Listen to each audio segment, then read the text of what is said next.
ఈ రోజు గనుక కాళేశ్వరం కేసు ఫైనల్ అయ్యి తను వేసిన కేసులే కనుక చర్చకు వస్తే కేసీఆర్ తో పాటు హరీష్ రావు అక్కడ ఉన్న అవినీతి అధికారులంతా కూడా జైలుకు వెళ్లాల్సి వస్తుందనే ఉద్దేశంతోనే ఈ భయోత్పాతం సృష్టించడానికే ఇలా బీఆర్ఎస్ పార్టీ చేసిన కుట్రగా మేము ఇది భావిస్తున్నాం. డెఫినెట్ గా దీనికి తగిన మూల్యం ఉంటుంది, గుర్తుంచుకోండి.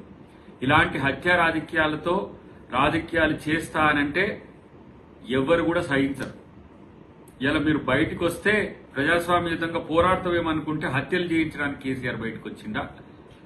ఇలా మాట్లాడుతున్నారు చాలా మంది. ఏ విధంగా మేము ప్రభుత్వాన్ని కూల్స్తాము, ఇట్లా చేస్తాం అట్లా చేస్తామని చెప్పి ఎక్కువ మాట్లాడుతున్నారు. అంటే ఇట్లాంటి హత్య రాజకీయాలు ప్రేరేపించడం దీనికి ఉదాహరణ అనుకోవాలనా? ఇలాంటి రాజకీయాల్ని కాంగ్రెస్ పార్టీ సహించదు, కాంగ్రెస్ పార్టీ కార్యకర్తలు సహించరు. అన్నిటికంటే ఎక్కువ ఇలాంటి హత్య రాజకీయాలను ప్రేరేపించడం అనేది కేసీఆర్ లాంటి వ్యక్తికి తగదు. దీన్ని తీవ్రంగా కాంగ్రెస్ పార్టీ పరిగణిస్తుందనే విషయాన్ని గమనిస్తే మంచిది.